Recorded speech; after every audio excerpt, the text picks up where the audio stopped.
नमस्कार मित्रांनो, पोस्टमन मराठीमध्ये तुमचं स्वागत आहे। आज आपण एका खूप महत्त्वाच्या विषयावर बोलणार आहोत। तो विषय म्हणजे रिफ्युजी एरिया। तुम्ही कधी उंच इमारतीमध्ये किंवा मोठ्या शॉपिंग मॉलमध्ये गेला असाल तर तिथे रिफ्युजी एरिया असा बोर्ड पाहिला असेल। पण हा रिफ्युजी एरिया म्हणजे काय, तो कशासाठी असतो हे तुम्हाला माहित आहे का? चला तर मग आपण पाहूया रिफ्युजी एरियाबद्दल सविस्तर माहिती।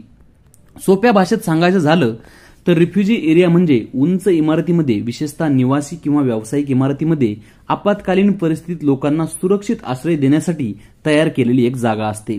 आग लागल्यास किंवा इतर कोणत्याही आपत्कालीन स्थितीत जेव्हा लिफ्ट बंद होतात, जिन्याने खाली उतरणं शक्य नसतं, तेव्हा लोक या रिफ्युजी एरियामध्ये काही काळ सुरक्षित राहू शकतात। हा एरिया सहसा प्रत्येक काही मजल्यावर असतो आणि तो थेट बाहेरच्या मोकळ्या हवेशी संपर्कात असतो। नॅशनल बिल्डिंग कोड नुसार प्रत्येक 24 मीटर उंचीवर किंवा प्रत्येक 7व्या मजल्यावरती एक रिफ्युजी एरिया असणं बंधनकारक आहे। चला तर रिफ्युजी एरियाबद्दल काही महत्त्वाचे अनमोल मुद्दे पाहूयात। सर्वप्रथम म्हणजे सुरक्षा। आगीच्या धुरापासून किंवा उष्णतेपासून तात्पुरता बचाव करण्यासाठी ही जागा अत्यंत उपयुक्त ठरते। चला तर रिफ्युजी एरिया केव्हा कामी येतो हे पाहूया। आगीच्या धुरापासून किंवा उष्णतेपासून तात्पुरता बचाव करण्यासाठी ही जागा अत्यंत उपयुक्त ठरते। तसेच अग्निशमन दलाला लोकांना सुरक्षित बाहेर काढण्यासाठी किंवा त्यांना वैद्यकीय मदत देण्यासाठी ही जागा एक मध्यवर्ती बिंदू म्हणून काम करते।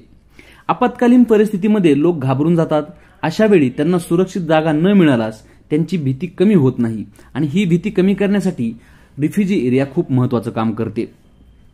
अनेक देशांमध्ये आणि शहरांमध्ये उंच इमारतीमध्ये रिफ्युजी एरिया असणे बंधनकारक कायद्याने आहे, जेणेकरून लोकांची सुरक्षितता सुनिश्चित करण्यात येईल। आता आपण पाहूयात रिफ्युजी एरिया कसा असावा आणि त्याचे वैशिष्ट्य आणि नियम काय आहेत हे पाहूया। तो मोकळा आणि हवेशीर असावा, जेणेकरून धूर साचणार नाही, आगीचे गोळे तिथे येणार नाहीत। तसेच तिथे पाणी, फर्स्ट एड किट आणि अग्निशमन यंत्रणा म्हणजेच फायर एक्सटिंग्विशन सारख्या मूलभूत सुविधा उपलब्ध असाव्यात। तिथून बाहेर पडण्याचा मार्ग म्हणजेच एक्झिट रूट स्पष्टपणे दर्शवलेला असावा। दुर्दैवाने अनेकदा हा रिफ्युजी एरिया याचा खूप लोक गैरवापर करतात।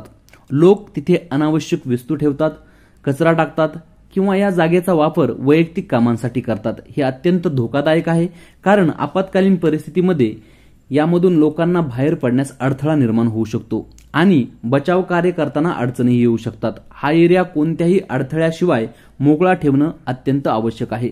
तर मित्रांनो, रिफ्युजी एरिया हा आपल्या सुरक्षिततेसाठी किती महत्त्वाचा आहे हे तुमच्या लक्षात आलेच असेल। नॅशनल बिल्डिंग कोडनुसार त्याचे नियम आणि त्याचे महत्त्व आपण पाहिले। पुढच्या वेळी तुम्ही एखाद्या उंच इमारतीमध्ये जाल तेव्हा रिफ्युजी एरिया कुठे आहे हे नक्की तपासा आणि त्याबद्दल माहिती ठेवा।